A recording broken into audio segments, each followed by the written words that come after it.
Menjelang Lebaran, biasanya sebagian besar karyawan atau pekerja di Indonesia, termasuk kamu mungkin, akan mendapatkan uang tunjangan hari raya atau yang dikenal dengan nama THR. Secara otomatis, uang THR itu umumnya akan langsung digunakan untuk berbagai keperluan agar semua kebutuhan Lebaran tercukupi. Namun, kamu harus tahu nih, kamu juga harus menyiapkan perencanaan keuangan untuk mengatur keuangan THR itu. Cobalah untuk mulai membuat daftar kebutuhan Lebaran dan prioritaskan mana yang paling penting untuk kamu. Beberapa kebutuhan Lebaran misalnya keperluan untuk mudik, mengirim parcel ke teman atau kolega kerja, hadiah untuk orang tua, serta menyiapkan amplop untuk keponakan tercinta, dan bisa juga untuk beli baju baru. Kalau dari aku sendiri ya, aku ngasih tips nih. Sebaiknya prioritaskan uang THR kamu untuk keempat hal berikut ini dulu. Yang pertama, zakat dan infak. Kamu bisa menyisihkan dana THR kamu untuk membayar zakat dan infak. Seperti yang kita tahu ya, menjelang Idul Fitri, zakat fitrah merupakan salah satu kewajiban yang harus ditunaikan oleh umat muslim. Berdasarkan Badan Amil Zakat Nasional atau Basnas, besaran zakat fitrah adalah beras atau makanan pokok dengan berat 2,5 kg atau 3,5 liter per jiwa. Atau bisa juga nih setara dengan uang sebesar Rp45.000 per hari per jiwa. Selain zakat fitrah, kamu juga bisa membayarkan zakat mal atau berinfak atau bersedekah dengan menggunakan uang THR kamu. Yang kedua, membayar utang. Kalau kamu masih memiliki cicilan atau utang, maka dana THR bisa banget loh dimanfaatkan untuk membantu melunasinya.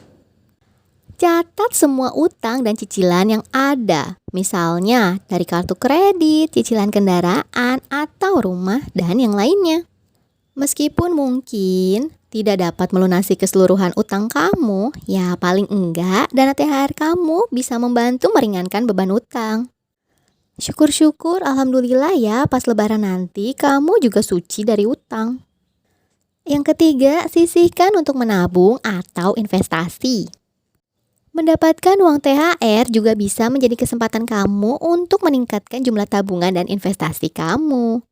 Misalnya, bila sebelumnya dana investasi hanya bersumber dari penghasilan bulanan, sekarang bisa kamu tambah dengan dana THR ini.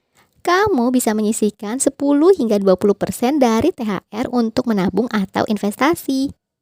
Buatku ini poin yang penting banget ya. Kenapa? Karena umumnya ketika Lebaran atau Idul Fitri, orang-orang itu akan dengan sangat mudah mengeluarkan uang untuk berbagai keperluan yang mungkin sebenarnya tidak butuh-butuh banget. Jadi jangan sampai nih ketika Lebaran selesai nanti, kamu malah gak ada uang sama sekali atau bahkan terpaksa mengutang. So, sisihkan untuk tabungan meskipun hanya sedikit ya. Yang keempat, kebutuhan Lebaran. Setelah kebutuhan untuk zakat, bayar hutang, dan menabung sudah teralokasikan, maka kamu bisa mulai untuk memenuhi kebutuhan Lebaran kamu dengan THR yang kamu terima.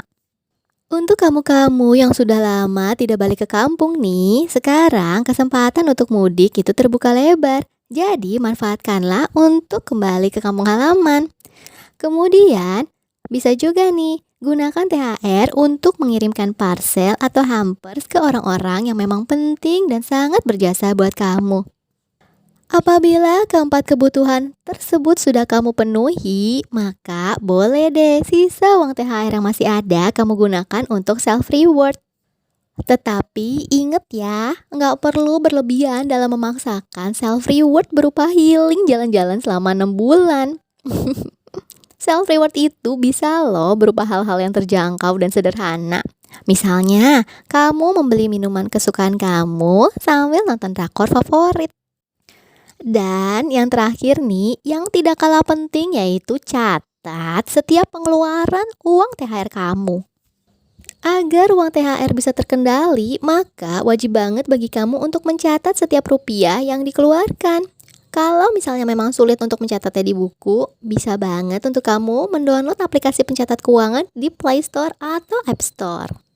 Saat ini sudah banyak banget loh aplikasi pencatat keuangan dengan berbagai fitur menarik.